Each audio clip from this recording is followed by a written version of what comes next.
नमस्कार दोस्तों। Law of one यानी एक का कानून, या कह लीजिए एक का ज्ञान, या कह लीजिए एक के तरीके, यह उसके 36वें सत्र का दूसरा भाग है। दोहराया जाता है कि इस किताब द्वारा दी गई सभी सूचनाएं और जानकारियां आप जान भी सकते हैं, मान भी सकते हैं, नज़रअंदाज भी कर सकते हैं और नकार भी सकते हैं, क्योंकि यह आपकी स्वतंत्र इच्छा या फ्री विल है, जो कि एक अनंत रचयिता द्वारा आपको दी गई है। एक बात और कही जाती है कि लॉ ऑफ वन पूरी तरह से सभी के लिए फ्री है। यदि कोई इकाई या व्यक्ति इसको निजी स्वार्थ के लिए इस्तेमाल करे तो वह उसकी व्यक्तिगत जिम्मेदारी होगी। और साथ ही साथ यह भी कहा जाता है कि यदि कोई व्यक्ति इसको अपनी भाषा में परिवर्तित करके दूसरों से साझा करना चाहे या फिर इन वीडियोस को अपने चैनल पर चलाना चाहे तो वह भी ऐसा कर सकता है, क्योंकि वह भी उसकी फ्री विल है। तो पहला सवाल डाउन करते हैं।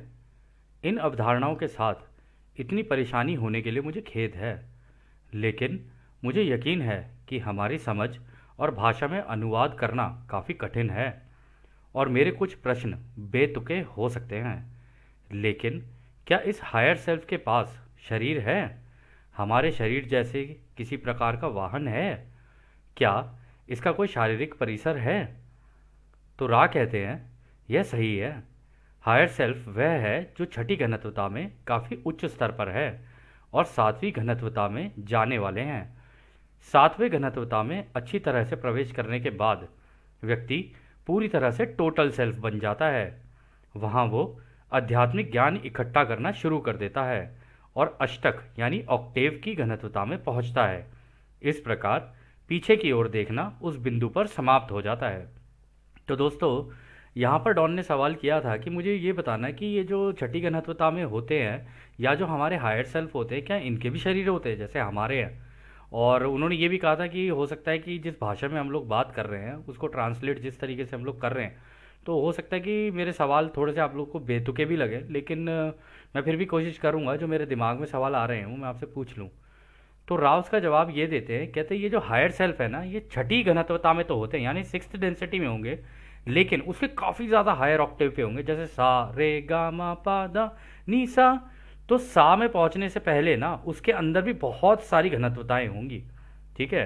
तो ऐसे करते करते करते करते उसके अंदर, क्योंकि इनका ज्ञान बहुत ज़्यादा हो जाता है ना, जिसका सिक्स्थ डेंसिटी में बहुत ज़्यादा ज्ञान हो जाए यानी संतुलन ज़्यादा आ जाए जिसके अंदर, वो फिर दूसरों का हायर सेल्फ बनता है। ठीक है।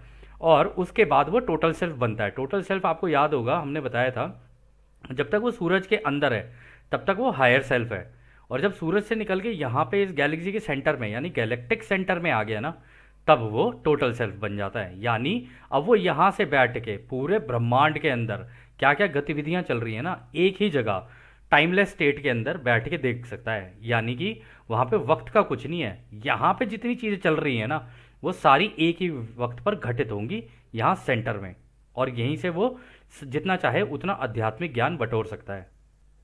और इसी में वो फिर आगे भी ये कहते हैं कि वहाँ वो आध्यात्मिक ज्ञान इकट्ठा करना शुरू कर देता है, जो कि हमने अभी बोला। फिर वो कह रहे हैं फिर वो अष्टक ऑक्टेव की घनत्वता में पहुँचता है।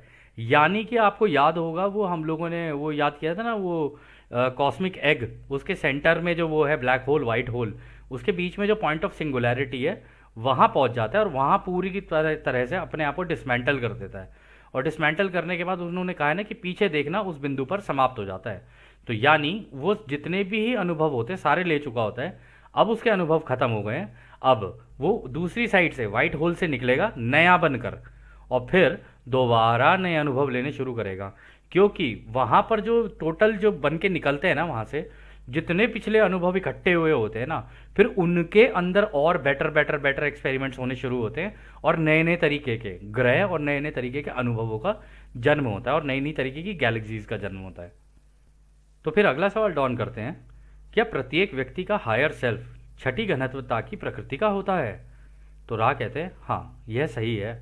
यह खुद का खुद के प्रति कर्तव्य सम्मान होता है जब कोई छठी घनत्वता से सातवीं घनत्वता की ओर बढ़ता है। तो यानी एक बार जब कोई छठी घनत्वता में पहुंच गया ना, फिर उसे अपने ऊपर और ज़्यादा काम करना पड़ता है और अपने ऊपर जो वो काम कर रहा होता है ना, ठीक है, अपने ऊपर जो ज्ञान ले रहा होता है, अपने बारे में और समझ रहा होता है और ज्ञान ले रहा होता है, और साथ ही साथ अपने जो नीचे के ऑक्टेव हैं, यानी कि पांचवी घनत्वता, चौथी घनत्वता, तीसरी घनत्वता, उनको जो सपोर्ट दे रहा होता है, उनकी जो सेवा दे रहा होता है ना अपनी, उसको करते करते फिर वो सातवीं घनत्वता की ओर बढ़ता है, यानी कि इस गैलेक्टिक सेंटर की ओर बढ़ता है। फिर अगला सवाल डाउन करते हैं। मुझे ये निश्चित कर लेने दीजिए कि मैं यह समझ पाया हूँ। हमने कई लोगों के बारे में बात की है। उदाहरण के तौर पर पिछले सत्र में हमने जॉर्ज पैटन की बात की थी। जब जॉर्ज पैटन के जन्म करीब 40 वर्ष पहले हुआ था, तब उसका हायर सेल्फ छठी घनत्वता में था। क्या ये सही है? तो यहाँ पर उन्होंने, जो डॉन ने वही सवाल किया जो जॉर्ज पैटन, आपको याद होगा, वो जो आर्मी में मेजर था या जनरल था, उसके बारे में बात हो रही है। वो कह रहे क्या उनका हायर सेल्फ भी छठी घनत्वता का था क्या? तो रा कहते हैं यह सही है। हम इस समय ये ध्यान देना चाहते हैं कि हर व्यक्ति के पास कई लोग होते हैं जिसे वो आंतरिक समर्थन के लिए बुला सकते हैं। इनमें से कोई भी एक व्यक्ति द्वारा टोटल सेल्फ के रूप में लिया जा सकता है। बहरहाल मामला यह नहीं है। टोटल सेल्फ जो भी समझदारी में हो रहा होता है उसका अस्पष्ट संग्रह करता है, तथा हायर सेल्फ टोटल सेल्फ का हिस्सा या मैनिफेस्टेशन होता है, जो कि किसी भी व्यक्ति के पुनर्जन्म के चक्र में देह मुक्त यानी डिस्कार्नेट हिस्से के दौरान भी संवाद कर सकते हैं। और जब सही रास्ते या चैनल के द्वारा दिमाग की जड़ें खुल जाएं, तो वे जीवन के दौरान भी व्यक्ति के साथ संवाद कर सकते हैं, यानी कि हायर सेल्फ जिंदा रहते हुए और मरने के बाद भी व्यक्ति के साथ बातचीत करके उनके माध्यम उन्हें दे सकते हैं। तो दोस्तों ये बात भी बहुत बढ़िया बताई इन्होंने। इन्होंने कहा कि जो हमारा हायर सेल्फ होता है ना, वो हम हर जगह पे एक्चुअली वो है, प्रेजेंट है। यानी हम चौथी घनत्वता में भी, पांचवी में भी, छठी में भी, हम हर जगह पे प्रेजेंट है।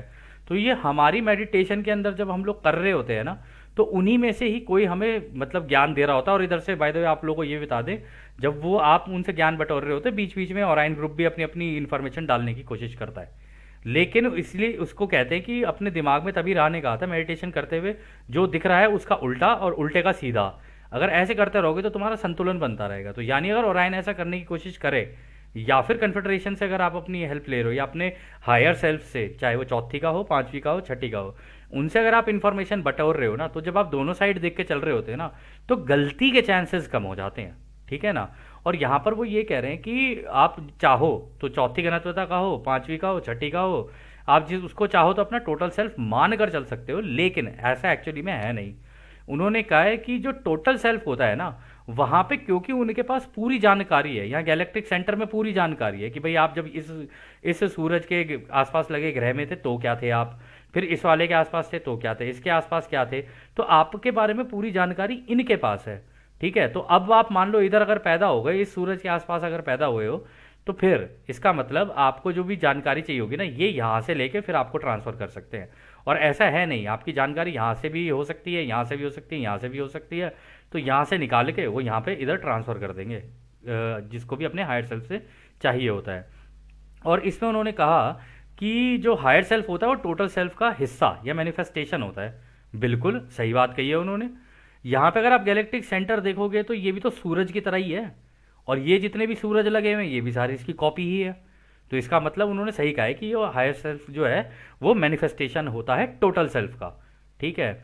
और उन्होंने एक चीज़ और कही है यहाँ पे कि पुनर्जन्म, यानी जब हम जन्म ले लेते हैं, अगर हम अपने भूलने का पर्दा मेडिटेशन के अंदर जाके तोड़ दें तो ही हम डायरेक्ट संवाद कर सकते हैं, या फिर अगर मरने के बाद जब हम जाते हैं ना, तब भी हमारा हायर सेल्फ दोनों अवस्थाओं में हमसे बात कर सकता है कि ये लो तुम्हारे माध्यम तुम्हारे ये थे, इतने तुमने इस्तेमाल कर लिए, इतने तुमने इस्तेमाल नहीं किए, या आगे आने वाले वक्त के लिए या अगले जन्म के लिए तुम्हें इन इन माध्यमों की ज़रूरत है।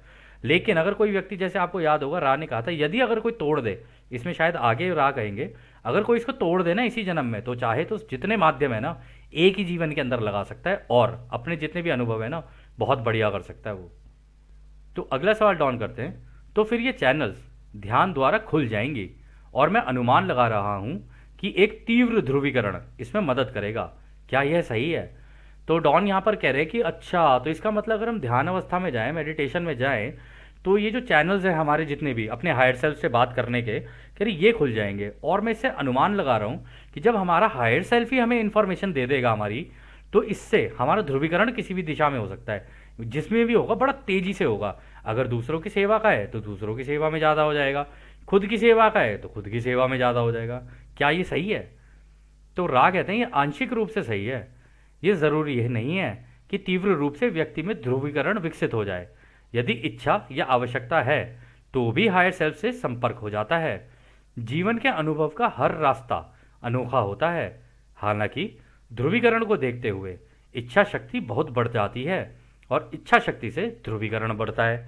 तो बिल्कुल सही बात बोली यहाँ पे रा ने कहा कि देखो ये कहा नहीं जा सकता कि उसका ध्रुवीकरण एकदम से झुकाव एकदम से ज़्यादा हो जाए उस दिशा के अंदर। कह रहे लेकिन अगर इस तरीके की चीज़ हो जाती है, अगर आपने चैनल अपना खोल लिया, तो आप इच्छा से जब चाहो अपने हायर सेल्फ से संपर्क कर सकते हो। जैसे कि दोस्तों आज की डेट में जिम और ऑस्टिन और भी उनकी टीम में कई लोग हैं जो कि अपनी इच्छा से अपने हायर सेल्फ से कांटेक्ट कर सकते हैं मेडिटेशन में।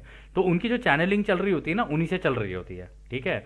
और वो कह रहे कि जीवन के अनुभव का हर रास्ता अनोखा होता है। बिल्कुल, हमारे सारे अनुभव एक जैसे थोड़ी ना है, सबके अलग अलग है, किसी का कैसा है किसी का कैसा है। कह रहे लेकिन अगर ये कांटेक्ट हो जाता है ना अपने हायर सेल्फ से, तो इच्छा शक्ति बहुत बढ़ जाती है कि भाई मुझे अब दूसरों की सेवा में करना है या खुद की सेवा में करना है, दोनों में से जो भी आपका रास्ता होगा ना, इच्छा शक्ति बढ़ जाएगी। तो उसकी वजह से ये होता है ध्रुवीकरण बढ़ जाता है। इच्छा होगी तो ध्रुवीकरण बढ़ जाएगा, ध्रुवीकरण ज़्यादा होगा तो इच्छा भी बढ़ जाएगी। ये दोनों हैंड इन हैंड एक साथ ही चलते हैं। तो फिर अगला सवाल डॉन करते हैं। हम हिमलर का उदाहरण लेते हैं। हम ये अनुमान लगाते हैं कि उसका हायर सेल्फ भी छठी घनत्वता का था और ये भी हमें पता है कि उसने नेगेटिव रास्ता चुना था। तो क्या उसका हायर सेल्फ छठी घनत्वता की नेगेटिव स्थिति में रहेगा? तो रा कहते हैं ऐसी कोई भी नेगेटिव व्यक्ति नहीं है जो हायर सेल्फ बन पाया हो, जो कि छठी घनत्वता के अंतिम पड़ाव में बैठे टोटल सेल्फ का सम्मान कर्तव्य है, जैसा कि आप समय को नापते हैं। नेगेटिव झुकाव वाले व्यक्ति को दिक्कत होती है जब वो ज्ञान वाले पांचवी घनत्वता के बाद जब एकता की छठी घनत्वता में आता है, क्योंकि वहां उन्हें रचयिता का शुद्ध ज्ञान मिलता है, जिसे उन्हें उतनी ही मात्रा में प्रेम के साथ संतुलित भी करना होता है।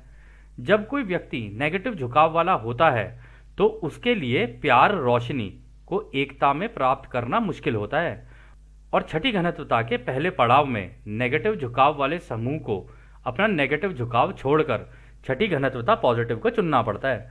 तो दोस्तों नेगेटिव वाले चाहे कितनी भी कोशिश कर लें, वो एंड में जाके ना, क्योंकि जैसे ये फिफ्थ डेंसिटी होती है ना, जब ज्ञान की उनको मिलता है, रोशनी का पता चलता है कि सब कुछ रोशनी से बना है, जब वो ज्ञान की वो ले रहे होते हैं ना, तो उनको उसे प्रेम से करना होता है। लेकिन पीछे से तो प्रेम, खुद के प्रेम की वो जानकारी लेकर आए हैं ना, दूसरों से प्रेम की जानकारी तो उनको होती नहीं है।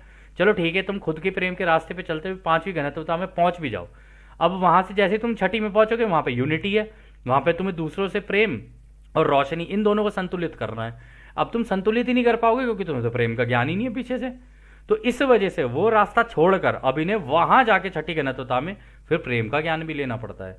यानी एक काम नहीं, दो दो काम पड़ गए। जो मतलब यहाँ पे ये सोच रहे थे कि हमें काम ना करना पड़े, और वहां जाके इतना काम हो जाता है कि बस पूछो ही मत। और कर लो, हैं काम वाली के पैसे लोगे तुम, और काम वाली के पैसे कम दे रहे थे ना, अब वहां जाके देखो कितना काम करना पड़ेगा। आए बड़े चल के नेगेटिव रास्ते वाले, अरे अभी भी कह रहे भाई सुधर जा सुधर जा। सुधरना क्या कि तेरी इच्छा है भाई, करना है तो कर ले, नहीं करना तो कोई बात नहीं, सब प्रभु की माया है। खैर आगे वो कहते हैं, इसलिए जो हायर सेल्फ इस तरह की सहायता के लिए तैयार सभी लोगों को अपनी समझ उपलब्ध कराता है, वह पॉजिटिव होता है। हालांकि हर व्यक्ति की स्वतंत्र इच्छा सबसे ऊपर होती है और जो भी सलाह हायर सेल्फ द्वारा दी जाती है उसे या तो पॉजिटिव या नेगेटिव ध्रुवीयता की तरह देखा जाता है, और यह हर व्यक्ति के चुनाव पर निर्भर करता है। तो रा ने कह ही दिया है कि भैया देखो आगे जाके तुम्हें दिक्कत तो आ सकती है, तुम चाहो तो हमारी सलाह ले सकते हो, लेकिन अब तुम्हारा झुकाव किस तरीके का है उसके हिसाब से तुम पॉजिटिव चाहो तो पॉजिटिव सोच लेना, नेगेटिव चाहो तो नेगेटिव सोच लेना, क्योंकि स्वतंत्रता की लॉ तो लगी हुई है, फ्री विल का लॉ लगा हुआ है। वो तो ये जितनी भी चीज़ें इनमें सबसे ऊपर तो फ्री विल है, और फ्री विल को तो नकारा नहीं जा सकता ना। तो इस केस में ऐसा हो जाता है। फिर अगला सवाल डॉन करते हैं। फिर उदाहरण के तौर पर हिमलर को लें तो क्या जब 1940 के दशक में उसका जन्म हुआ था तब उनका हायर सेल्फ छठी घनत्वता सकारात्मक का था? क्या ऐसा था? तो रा कहते हैं हाँ यह सही है। तो हिमलर का भी हायर सेल्फ था तो पॉजिटिव, लेकिन यहाँ पर तो चॉइसेस थी ना उसके पास, फ्री विल का उसने इस्तेमाल किया, हो गया नेगेटिव। फिर अगला सवाल डाउन करते हैं, क्या 1940 के दशक में जब हिमलर ने जन्म लिया था तब वो किसी भी तरह से अपने हायर सेल्फ के संपर्क में थे? तो रा कहते हैं हम आपको याद दिलाते हैं कि नकारात्मक मार्ग विभाजन का मार्ग है, यानी कि नेगेटिव जो पाथ है ना वो सेपरेशन का पाथ है। पहला विभाजन क्या है? वह है खुद से खुद का विभाजन।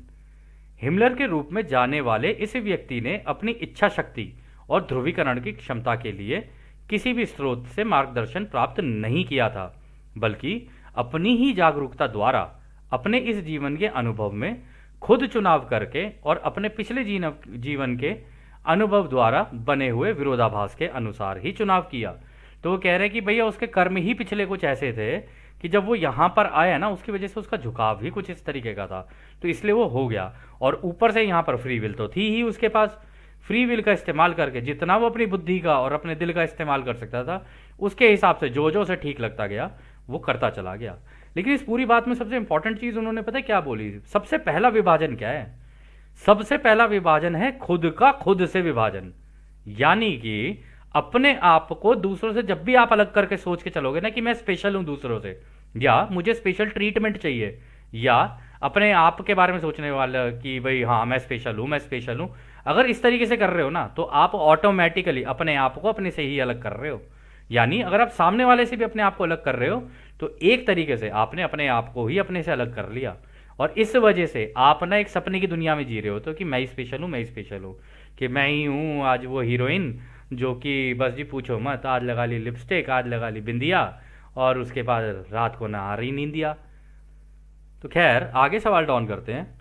ठीक है, तो मान लेते हैं उदाहरण के लिए जब हिमलर छठी घनत्वता नकारात्मक की शुरुआत में पहुंचता है तो क्या उस समय ऐसा हुआ होगा कि उसे यह एहसास हुआ होगा कि उसका हायर सेल्फ छठी घनत्वता पॉजिटिव का है और इस कारण से उसने नकारात्मक और सकारात्मक की ओर आने का सोचा होगा? तो यहाँ पर डॉन कह रहे हैं कि अगर हम इसका उदाहरण लें और वो छठी घनत्वता में पहुंच जाए और वहां पर उसको मिले उसका हायर सेल्फ जो कि पॉजिटिव है, तो इस केस में वो उसके उसके साथ क्या होगा? मतलब क्योंकि नकारात्मक और सकारात्मक दोनों चीज़ों का तो बैलेंस है वहाँ पे, अब कैसे मतलब वो आगे क्या करने की सोचेगा फिर वो? तो रा कहते हैं ये गलत है। छठी घनत्वता के नेगेटिव व्यक्ति अत्यंत बुद्धिमान हैं। वे स्वयं की सेवा के मार्ग के व्यक्तियों में छठी घनत्वता की एकता को व्यक्त करने की क्षमता की कमी के कारण होने वाली आध्यात्मिक एंट्रोपी को देखते हैं। इस प्रकार रचयिता से प्रेम करना और किसी बिंदु पर यह महसूस करना कि रचयिता ना वो केवल खुद है बल्कि दूसरा व्यक्ति भी वो खुद ही है, इस व्यक्ति ने स्वयं की जागरूकता से अपनी सारी ऊर्जा को इसी दिशा में झुका दिया ताकि वह अपने विकास को जारी रख सके। तो यहाँ पर भी देखो दोस्तों, वो बेशक बात उसकी कर रहे हैं हिमलर की, लेकिन उन्होंने ये कहा कि भाई अब उसको जब पता ही नहीं था उसने ध्यान ही नहीं दिया इस चीज़ के ऊपर, ना ही अपने बारे में जानने की कोशिश की, ना ही रचयिता के बारे में जानने की कोशिश की। जब उसने जानने की कोशिश नहीं की तो जितनी उसकी ऊर्जा थी उसका पूरा का पूरा झुकाव उसने एक ही साइड में कर दिया। और अगर वो छठी घनत्वता में पहुंच भी जाए तो उन्होंने कहा ना कि छठी घनत्वता का नेगेटिव व्यक्ति भी अगर वहां पहुंचेगा ना तो बुद्धिमान तो अत्यंत होगा, क्योंकि पीछे से आ रहा है ना वो पांचवी घनत्वता से, और वहां पे वो रोशनी का ज्ञान लेके आ रहा होता है। तो कहते हैं कि वो छठी में जब पहुंच जाएगा ना, छठी घनत्वता यानी सिक्स्थ डेंसिटी में जब वो पहुंचेगा तो वहां पे आध्यात्मिक एंट्रोपी का मतलब होता है डिसऑर्डर, यानी कि अगर वो वहां पहुंचा तो वहां पहुंच के क्योंकि उसका प्रेम का ज्ञान नहीं है ना, उसमें डिसऑर्डर आना शुरू हो जाता है। तो अगर वो अपने नीचे वाले बंदे को, जैसे कि मान लो अगर वो खुद नेगेटिव है और दूसरा और कोई नेगेटिव आ गया उसके पास जो चल के आ रहा है अब अपने अनुभव कंप्लीट करके, अगर वो उसके पास भी चल के आ रहा है तो उसकी ज़्यादा मदद कर नहीं पाएगा, क्योंकि उसको तो वहां पर पहुंच के खुद को मदद की जरूरत पड़ जाती है। बेशक बुद्धिमान है लेकिन मदद की जरूरत तो उसको भी पड़ जाती है कि यार मैं करूं कैसे यहाँ पे बैलेंस, क्योंकि मेरे को तो प्रेम पता ही नहीं है होता क्या है, और दिल पे लगी होती थी गांठ तो उसने सीख ही नहीं पाया, अब यहाँ पर दोबारा सीखना पड़ेगा उसको सारी चीज़ें। तो फिर अगला सवाल डाउन करते हैं। तब छठी घनत्वता वाले व्यक्ति जिनका झुकाव पॉजिटिव रूप में उस बिंदु पर पहुंच जाए तो शायद वह घुमक्कड़ यानी वॉन्डर बनना चुनते हैं और वापस आते हैं। मैं सोच रहा हूं कि क्या कभी छठी घनत्वता नेगेटिव व्यक्ति के साथ भी ऐसा होता है? क्या कोई वॉन्डरर या घुमक्कड़ के रूप में तीसरी घनत्वता में वापस आता है? तो डॉन पूछ रहे हैं भाई ऐसा तो हो सकता है कि छठी घनत्वता में पहुंच के कोई वॉन्डरर बन के यहाँ पर आ जाए। और क्या इस केस में नेगेटिव वाले भी ऐसे करते हैं कि वो भी वॉन्डरर बन के यहाँ पर आ जाएं? तो रा कहते हैं, एक बार जब नेगेटिव झुकाव वाला व्यक्ति ज्ञान की घनत्वता में एक निश्चित बिंदु पर पहुंच जाता है तो यह बेहद असंभव हो जाता है कि वह भूलने के पर्दे का जोखिम उठाएगा, क्योंकि इस झुकाव वाला व्यक्ति निस्वार्थ ना होकर स्वार्थी होता है और उसे ये ज्ञान हो जाता है कि इस तरह वापस तीसरी घनत्वता में जाने के क्या खतरे होते हैं। परंतु कभी कभी छठी घनत्वता सकारात्मक का व्यक्ति स्वयं की सेवा के मार्ग की ओर आगे बढ़ने की कोशिश में घुमक्कड़ बनकर आ जाता है। हालांकि यह बहुत ही असामान्य है। तो कह रहे हैं कि देखो, पॉजिटिव वाला तो चला जाएगा, उसको तो कोई दिक्कत नहीं है क्योंकि उसको तो पूरा ज्ञान है। कह रहे लेकिन ये पीछे से जैसी रोशनी का ज्ञान लेके आ रहे होते हैं, इनको पता रहता है कि अगर मैं वापस गया ना थर्ड डेंसिटी में, क्योंकि उसका नेगेटिव झुकाव है, वो वहां जाएगा, उसका नेगेटिव झुकाव होगा ही होगा। और एक बार वहां पहुंचा और लग गया भूलने का पर्दा, तो वो वहां जाकर अपनी पूरी की पूरी जितनी भी वो है ना चीजें, वो सारी भूल जाएगा जो सीख भी चुका है। और वहां पे अगर फिर से दोबारा उसने नेगेटिव कर लिया तो उसके बाद उसे दोबारा पूरा घूम कर आना पड़ेगा, मतलब खेल दोबारा खेलना पड़ेगा। ये बिल्कुल ऐसा है, स्टेज 1 क्रॉस कर दी, स्टेज 2 क्रॉस कर दी, ऐसे करते करते स्टेज 6 तक पहुंचे। अब अगर वो चाहे तो स्टेज 3 में आके खेल सकता है, लेकिन वो ये रिस्क लेगा नहीं कि भाई मैं स्टेज 3 पे जाऊं। वो कहेगा नहीं नहीं भाई, मैं आ गया हूँ बड़ी मुश्किल से स्टेज 5 तक, अगर मैं वापस गया तो मेरे कर्म ऐसे हो जाएंगे वहां जाके, क्योंकि मेरा झुकाव ऐसा है। तो वो इस तरीके का रिस्क लेना नहीं पसंद करता। हालांकि कभी कभी ऐसा हो जाता है, राने का है, लेकिन ये बहुत ही असामान्य है, मतलब बहुत ही कम ऐसा देखा गया है कि कोई करता हो ऐसा। तो फिर आगे डॉन कहते हैं, इसका क्या मकसद है कि यह असामान्य छठी घनत्वता का व्यक्ति घुमक्कड़ बनने के माध्यम से अधिक नेगेटिव रूप से ध्रुवीकरण करना चाहता है। तो हाँ, ये भी बिल्कुल हो सकता है कि अगर वो चौथी घनत्वता में है, 5वीं में है, वो और नेगेटिव लर्निंग के लिए चाहता हो, तो हो सकता है कि वो भी घुमक्कड़ बन के आना चाहे यहाँ पे। तो रा कहते हैं, ये जो वॉन्डर होते हैं इनको अपनी पिछली घनत्वताओं का बहुत अनुभव होता है। जब ये थर्ड डेंसिटी में आते हैं तो इनके दिमाग में एक बात रहती है कि अपने इन्हें पिछले अनुभवों का यूज करके लोगों की ओर ज्यादा मदद कर सकेंगे और लोगों को बहुत तेजी से आगे प्रोग्रेस करवा सकेंगे। इसीलिए वॉन्डर अपनी घनत्वता छोड़कर यहां आने का रिस्क लेते हैं और वह ये भी भली प्रकार जानते हैं कि यदि तीसरी घनत्वता के माया जाल में वो वापस अटक भी गए तो भी उनका झुकाव तो परमपिता परमेश्वर की तरफ ही है। वो वापस अपना रास्ता दूसरों की मदद करते हुए प्राप्त कर ही लेंगे। तो देखा यहाँ पे कितनी अच्छी बात बोली कि भाई वॉन्डरर्स का तो झुकाव ही ऐसा होता है। वो जब यहाँ पर आते हैं ना, वो अपने लिए नहीं आते, वो आते दूसरों के लिए, कि खुद की प्रोग्रेस तो चलो, क्योंकि यहाँ पर वो करेंगे जब ये सिखाएंगे, वो जब अपनी घनत्वता में वापस जाएंगे ना तो उनकी प्रोग्रेस और बहुत ज़्यादा आगे की हो चुकी होगी। लेकिन यहाँ पर दूसरों की प्रोग्रेस कराने के लिए आते हैं ना, तो वो इसलिए आते हैं क्योंकि उन्हें पता है कि यार एक ही है हमारा परम पिता परमेश्वर, एक ही हम सबका रचयिता है। तो वो ये रिस्क लेने के लिए आ जाते हैं, ये रिस्क लेके आते हैं क्योंकि झुकाव ही वैसा होता है। अब जब झुकाव वैसा होगा तो वो दूसरों की सेवा के रास्ते पर निकलेंगे, और जब वो दूसरों की सेवा के रास्ते पर निकलेंगे तो धीरे धीरे धीरे धीरे उनका वही झुकाव दोबारा वापस हो जाता है और वो अपनी घनत्वता में वापस चले जाते हैं। लेकिन हाँ, वो ही हैं जो इस रिस्क को ले सकते हैं क्योंकि उनका झुकाव पहले से ही इसी तरीके का है। फिर वो आगे कहते हैं, और यदि ये वॉन्डर किसी तरह अपने भूलने के पर्दे को हटाने में कामयाब हो गए तो थर्ड डेंसिटी में जाकर फिर ये अपने कैटलिस्ट यानी माध्यमों का इतना अच्छे से इस्तेमाल करते हैं कि लोगों की मदद करने के साथ साथ खुद भी अपनी आगे की घनत्वताओं में आगे बढ़ने की गति को काफी तेज कर पाते हैं। इससे ये और भी तेजी से आगे की घनत्वता में प्रवेश कर जाते हैं। तो इसका मतलब ये भी हो सकता है दोस्तों कि कोई छठी घनत्वता का वॉन्डर यहाँ आ जाए और अपनी प्रोग्रेस यहाँ पे इतनी तेजी से कर लेगी वो छठी में भी ना पहुंचे, वो सीधा ही तोड़ ताड़ के सीधा 7th में निकल जाए, कुछ भी पॉसिबल है। या फिर 6th के भी और ज़्यादा हायर ऑक्टेव पे निकल जाए और हो सकता है कल को किसी का हायर सेल्फ बन जाए। बहुत सारी पॉसिबिलिटीज़ है, एंडलेस पॉसिबिलिटीज़ है। और अगर उसने यहाँ पे अपनी वेल ऑफ फॉरगेटिंग तोड़ दी और से ये पता चल गया कि भाई ये मेरे माध्यम है, ये मेरे कैटलिस्ट है, ऐसे ऐसे मुझे एक्शन लेना है, अगर उसे ये सारी चीज़ें पता चल गई ना तो वो बिल्कुल ध्यान से एक एक एक्शन लेता चला जाएगा और उससे दूसरों की मदद करता चला जाएगा, दूसरों को आगे निकालेगा तो उसकी खुद की प्रोग्रेस भी हो जाएगी। फिर वो आगे कहते हैं, इसी तरह जो नेगेटिव पोलराइज बीइंग होता है वो थर्ड डेंसिटी में आ तो जाता है पर एक्टिवली आगे खुद को रखकर कार्य नहीं करता है। वो तो बस नकारात्मक सोच रखने वालों को बताता है कि यह कैसे करना है और वह कैसे करना है, बस इंस्ट्रक्शंस देता है। खुद कुछ भी काम में पार्टिसिपेट नहीं करता है, क्योंकि वह जानता है कि यदि वह कुछ नहीं भी करेगा तो भी जहां से आया है वहां तो चला ही जाएगा, और यदि वो कुछ ज़्यादा करेगा भी तो पहले स्वयं के बारे में सोचता है, ना कि उसके साथ के लोगों के आगे बढ़ने के बारे में। तो दोस्तों, नेगेटिव वालों की तो प्रॉब्लम ही यही है, वो उनको पहले अपना ही सोचते हैं। आपने आपने कई लोगों का बिहेवियर ऐसे देखा होगा, उसको लिए तो कर दिया, मेरे लिए तो किया नहीं, है ना, मेरे को तो मिला नहीं, मेरे को ये नहीं मिला, मेरे को वो नहीं मिला।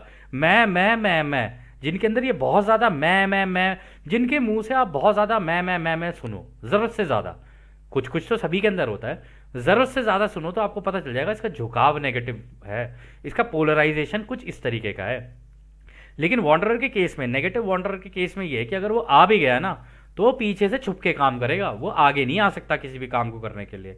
वो ऐसी नकारात्मक सोच के लोगों को ढूंढेगा, उनको गाइड करेगा, उन्हें इंस्ट्रक्शंस देगा, लेकिन खुद कभी भी एक्टिवली पार्टिसिपेट नहीं करेगा किसी भी एक्टिविटी में, क्योंकि उसे पता है कि एक बार उसने यहाँ पे कर्म करने शुरू किए ना तो कर्म बनने शुरू हो जाएंगे। एक बार उसके कर्म बनने शुरू हुए तो फंस जाएगा फिर थर्ड डेंसिटी में। इस वजह से वो ये करना पसंद नहीं करता, और अगर वो कुछ करेगा भी ना सबसे पहले अपने बारे में ही सोचेगा, दूसरे जाए तेल लेने के लिए, ये आगे बढ़े या ना बढ़े इससे मुझे कोई मतलब नहीं है, पहले मैं अपना देख लूँ कि भाई मेरा मैं बढ़ूंगा या नहीं बढ़ूंगा। तो उसकी सोच कुछ इस तरीके की होती है। तो खैर, अगला सवाल डॉन करते हैं, क्या आप हमारे इतिहास में छठी घनत्वता के नेगेटिव झुकाव वाले घुमक्कड़ का उदाहरण दे सकते हैं? रा कहते हैं, यह जानकारी हानिकारक हो सकती है, हम इसे रोकते हैं। कृपया अपने बारे में व्यक्तियों को रचयिता के हिस्से के रूप में देखने का प्रयास करें, हम और नहीं समझा सकते। तो वो ये कह रहे हैं कि भैया छोड़ दो ये नेगेटिव वाला, अगर हमने बता दिया पिछला कोई तुम्हें तो फिर तुम कहोगे कि भाई इसका वंशज कौन है, इसका वंशज कौन है, उसका वंशज कौन है, फिर तुम ये ढूंढने के लिए बैठ जाओगे, क्योंकि तुम्हारे पास तो टाइम ही टाइम है, तुम तो यही काम में लगे रहते हो कि भाई इसका वंशज कौन है, कौन कहाँ से आया, कौन कहाँ से, कौन क्या, इन्हीं चक्करों में लगे रहते हो। कह रहे इससे बेहतर तो ये है कि तुम ये सोच लो कि भाई सारे ही रचयिता के हिस्से हैं, ठीक है। ऐसे दुनिया को देखने लग जाओगे तो तुम्हारी कम से कम प्रोग्रेस तो हो पाएगी। तो इसलिए उन लोगों ने, क्योंकि ये आज़ादी का उल्लंघन था एक तरीके से, या आगे आने वाले टाइम के लिए हानिकारक हो सकती है, इसलिए उन्होंने बताई नहीं। फिर अगला सवाल डॉन करते हैं, धन्यवाद, मैं सोच रहा था कि जिस तरह से हमने रा के साथ संपर्क किया है, ऐसा करके हम शायद अपने भूलने की प्रक्रिया को भेद सकते हैं, क्या यह सही है? तो रा कहते हैं, हाँ यह बिल्कुल सही है। तो डॉन कहते हैं, लेकिन क्या आज़ादी का कानून इस पर रोक लगा देगा, क्या यह सही है? तो रा कहते हैं, हाँ ये भी सही है, क्योंकि ज़्यादा होशियार बनने की कोशिश कर रहे थे डॉन यहाँ पे। वो कह रहे थे कि यार काश तुम किसी तरीके से हमारी मदद कर दो, ये हमारी आज़ादी का ये जो है ना, ये सॉरी हमारे भूलने का घूंघट है ये हटा दो, लेकिन ये तो आज़ादी का कानून है, ये तो तुम्हें ही तोड़ना पड़ेगा, हम थोड़ी ना तोड़ेंगे तुम्हारे भी आप पे। अच्छा, कर्म तुम्हारा और करवाओगे हमसे, होशियार बन रहे हो बच्चा, हैं बालक, अपने काम पर ध्यान दो, इन सब बातों में मत पड़ो। फिर अगला सवाल डॉन करते हैं, मैं भी यही सोच रहा था कि इस प्रकार के कार्य के लिए कम से कम 3 लोगों का होना तो आवश्यक ही है, क्या यह सही है? तो रा कहते हैं, कार्ला की सुरक्षा के लिए इस समूह में इतने लोग आवश्यक हैं, और इस समूह में असाधारण सौहार्द हार्मनी को देखते हुए भी इतने लोग काफ़ी हैं। अन्य समूहों में संख्या अधिक हो सकती है, लेकिन हमने इस संपर्क में देखा है कि इस समय जितने लोग मौजूद हैं वो काफ़ी अच्छे से सब कुछ संभाल रहे हैं। तो दोस्तों देखो, आप लोगों ने सुना होगा काफ़ी लोग चैनलिंग अकेले अकेले करने लग जाते हैं। अब आप अकेले चैनलिंग कर तो लोगे, लेकिन चैनलिंग के टाइम पे बहुत सारी चीज़ों का ध्यान रखना होता है, और अगर आपके साथ कोई सपोर्ट और कोई सहायता में नहीं है ना, तो फिर चैनलिंग करने का कोई फ़ायदा नहीं है, आपके ऊपर साइकिक अटैक्स हो जाएंगे, ठीक है। और आपको पता भी नहीं चलेगा कि आप जो इन्फॉर्मेशन चैनल कर रहे हो आप किससे कर रहे हो, आप कन्फेडरेशन से कर रहे हो, ओरायन से कर रहे हो, किससे कर रहे हो, आपको पता ही नहीं चलेगा, ठीक है ना। और ना ही आपको कोई बताने वाला, क्योंकि आप पूछोगे ही नहीं, आप चेक ही नहीं करोगे, क्योंकि साइड में जब कोई सवाल करता ही नहीं है और आप अपने मन से सवाल करे चले जा रहे हो। पहली बात तो चैनलर जो होता है ना, वो खुद अपने मन से सवाल नहीं पूछ सकता कि भाई ये मेरे सवाल है, वो तो बस सुनता है उस चीज़ को, फिर उस चैनलर के मुंह से जवाब आते हैं बस। चैनलर सवाल नहीं करता है, सवाल करता हमेशा कोई और होता है। तो फिर अगला सवाल डॉन करते हैं, मैं हायर सेल्फ के बारे में एक जगह पर थोड़ा अस्पष्ट हूँ, मैं यह अनुमान लगा रहा हूँ कि हम सभी का अलग अलग हायर सेल्फ है जो कि छठी घनत्वता के पॉजिटिव स्तर पर है, क्या यह सही है? इस कमरे में हम यानी कि तीनों का अलग अलग हायर सेल्फ है? तो रा कहते हैं, यह अंतिम पूर्ण प्रश्न होगा, हम आपके सवाल के इरादे को पूरा करने का प्रयास करेंगे जैसा कि हम इसे समझते हैं। कृपया कोई और जानकारी चाहो तो पूछ सकते हो। सबसे पहले यह सही है कि आप में से हर एक के पास एक हायर सेल्फ है, जैसा कि आप इसे कह सकते हैं। हालांकि आप तीनों के बीच सद्भाव हार्मनी से मिलके कार्य करने के कारण यह देखा गया है कि आप तीनों के हायर सेल्फ के बीच भी वैसी ही सामंजस्यपूर्ण या हार्मोनियस व्यवहार देखा जा सकता है। अर्थात प्रत्येक समूह में एक प्रकार का हायर सेल्फ होता है जिसे शब्दों में समझाना कठिन है। इस समूह में ऐसे दो समूह के टोटल सेल्फ हैं जो इस समय आपके हायर सेल्फ के साथ मिलकर काम कर रहे हैं। तो दोस्तों वो ये कह रहे हैं कि जो तुम्हारे हायर सेल्फ है ना, वो ना आपस में उनकी बड़ी तुम्हारी क्योंकि अच्छी दोस्ती है, तुम्हारे बीच में प्रेम प्यार और सद्भावना है, तो इस वजह से उनकी बहुत अच्छी आपस में जेलिंग हो गई है। वो तीनों एक बनकर काम कर रहे हैं। लेकिन उन्होंने यहाँ पर यह भी कहा है कि तुम्हारे यहाँ पर ना इस वक्त तुम्हारे हायर सेल्फ को जो इंफॉर्मेशन मिल रही है ना, वो दो अलग अलग टोटल सेल्फ दे रहे हैं। तो इसका मतलब डॉन, कार्ला और जिम दोनों तीनों में से कोई एक या दो अलग गैलेक्सी के हैं, इस गैलेक्सी के नहीं है। या ये भी कह सकते हैं कि इन तीनों के जो टोटल सेल्फ है ना वो इसी के अंदर है, गैलेक्टिक सेंटर के अंदर, लेकिन दो अलग अलग टोटल सेल्फ हैं इसी के अंदर ही। ये भी पॉसिबिलिटी हो सकती है क्योंकि टोटल सेल्फ है तो एक ही, लेकिन इन्होंने कहा कि हम तो टोटल सेल्फ के ही हिस्से हैं ना, तो इसी टोटल सेल्फ के अंदर भी तो और हिस्से हो सकते हैं। तो अगर अंदर और हिस्से हो सकते हैं तो ये बिल्कुल पॉसिबल है कि इन तीनों में से किसी एक का टोटल सेल्फ अलग हो, बाकी दो का एक हो। मतलब कुछ कहा नहीं जा सकता, प्रोबेबिलिटी और पॉसिबिलिटीज बहुत हैं यहाँ पे। फिर अगला सवाल डाउन करते हैं। कभी कभी हमारे लिए इस प्रकार के विषयों का छोटा सा प्रतिशत भी समझना बहुत मुश्किल होता है क्योंकि इस विषय पर हमारा ज्ञान सीमित है। मुझे लगता है कि थोड़ा सा ध्यान हमें आज के संपर्क के विषयों पर प्रश्न के तैयार करने में मदद करेगा। तो रा कहते हैं, क्या हमारे कार्ला के शरीर को छोड़ने से पहले आपका कोई और छोटा प्रश्न है? तो डॉन यही कह रहे थे कि हमें ना इस तरीके के कॉन्सेप्ट को समझने में थोड़ी सी मुश्किल हो रही है, लेकिन हाँ इस सेशन के बाद हो सकता है हमें थोड़े से और बेहतर समझ में आए। तो खैर आखिरी सवाल डाउन करते हैं। मैं केवल एक बहुत छोटा सा प्रश्न पूछूंगा जिसका उत्तर आप शायद इस संपर्क के समाप्त होने से पहले नहीं दे पाएंगे। क्या आप मुझे बता सकते हैं कि आज पृथ्वी पर कितने प्रतिशत घुमक्कड़ मेमोरी ब्लॉक या भूलने के पर्दे को भेदने में सफल रहे हैं और ये जानने में सफल हुए हैं कि वे कौन हैं? और अंत में बताइए कि क्या ऐसा कुछ है जो हम कार्ला को और अधिक आरामदायक बनाने या संपर्क में सुधार लाने के लिए कर सकते हैं? तो रा कहते हैं, हम उन लोगों के प्रतिशत का अनुमान लगा सकते हैं जिन्होंने इस घूंघट को अपनी बुद्धिमानी से भेद लिया है। यह 8.5 और 9 और 3/4% के बीच है। तो वो ये कह रहे हैं कि जो टोटल हमारी पूरी जनसंख्या है ना, उसका पहले 8.5% निकाल लो, फिर जो बच जाए उसका 9% निकाल लो, फिर जो बच जाए उसका 3/4% निकाल लो। उन सब का जब तुम सम करोगे ना तब जाके तुम्हें वो नंबर मिलेगा, क्योंकि किसने कितनी भेदी है ना उसके हिसाब से उन्होंने 8.5, 9% और 3/4% कर रखा है इसको। ठीक है, अलग अलग उन लोगों का एक बड़ा प्रतिशत समूह है जिनके पास काफ़ी अच्छी तरह से अपने आप की जानकारी है कि वे कहाँ यहाँ के नहीं हैं, या हम कहेंगे वे इस पागलपन से अलग हैं। ये बचे हुए 50% से थोड़ा सा अधिक है। उनमें से लगभग 1/3 जानते हैं कि वे बाकियों से कुछ अलग हैं। तो आप देखकर कह सकते हैं कि एक घुमक्कड़ होने के ज्ञान को जगाने की कई ग्रेड हैं। हमें आशा है कि ऐसे समूहों को देखते हुए ये आपको समझ आ जाएगा। तो वो कह रहे हैं, ये देखो परसेंटेज में हम तुम्हें बता दें कि टोटल अगर तुम देखोगे ना, इनकी टोटल परसेंटेज देखोगे तो जितनी उन्होंने बताई कि 8.5%, फिर 9 जो बच जाए उसका 9%, फिर जो बच जाए उसका 3/4%। अगर तुम इसे कैलकुलेट करोगे ना तो तुम्हें वो नंबर मिल जाएगा, लेकिन उसका भी 50% से थोड़ा सा एक्स्ट्रा होगा। जो नंबर तुम्हारे पास आएगा उसका हल्का सा एक्स्ट्रा है जिन लोगों को पता है कि वो इस धरती पे आके खुद को ये जान चुके हैं कि यार मैं यहाँ का नहीं हूँ, ये तो पागलपन चल रहा है, ये तो इस दुनिया के अंदर ये सारे पागल हैं जो एक ही दिशा में भागे जा रहे हैं। कह रहे इसलिए वो अपनी थोड़े वो घुमक्कड़ी हैं, वो वॉन्डरर ही होते हैं जिनकी सोच इस तरीके की होती है, जो एक्चुअली में ये जानते हैं कि नहीं क्रिएटर तो कोई एक ही है, अंदर ही उनके बचपन से ही होता है ऐसा। ठीक है, और ये सारी जनता ना उन्हें ऐसा लगता है जैसे पागल है, ये एक जैसे पागल खाने के अंदर है वो, उनको ऐसा लगने लगता है कि क्या है एक ही जैसी चीज़ सारे करे चले जा रहे हैं, आपस में लड़ रहे हैं। जब किसी कोई ज़रूरत भी नहीं है, अननेसेसरली किसी ना किसी चीज़ के ऊपर लड़े जा रहे हैं कुछ ना। तो उनका स्वभाव ही कुछ इस तरीके का है। और इसमें भी अलग अलग ग्रेड के होते हैं, कोई 6th डेंसिटी से आ रहा है, कोई 5th से आ रहा है, कोई 4th से आ रहा है। तो अलग अलग ग्रेड के भी आ रखे हैं। तो वो ये कह रहे हैं कि लेकिन तुम्हें पता चल जाएगा अगर तुम इस तरीके के लोगों को देखोगे ना, तो उनके बिहेवियर से तुमको पता चल जाएगा कि हाँ ये वॉन्डरर है, इनको ये नॉर्मल जनता वाला हिसाब किताब समझ आता नहीं है। वो इसलिए क्योंकि वो इनके साथ हंस खेल भी लेंगे, मस्ती भी कर लेंगे, लेकिन उन्हें पता है कि यार अंत में ये घूम फिर के फिर दोबारा विभाजन में घुसेंगे। इन्हें विभाजन ही पसंद है, और जबकि इनको यूनिटी पसंद होती है, क्योंकि इन्हें पता होता है अंदर से कि क्रिएटर एक है, क्रिएटर की यूनिटी से प्यार होता है इन्हें, इसलिए सबसे प्यार होता है। ये कभी भी दुनिया को अलग देख के नहीं चलते। तो जब भी वो किसी भी तरीके का विभाजन होता हुआ देख रहे होते हैं ना, तो उनको अंदर से बुरा लगने लग जाता है और वो टोटल यूनिटी की बात करना शुरू कर देते हैं।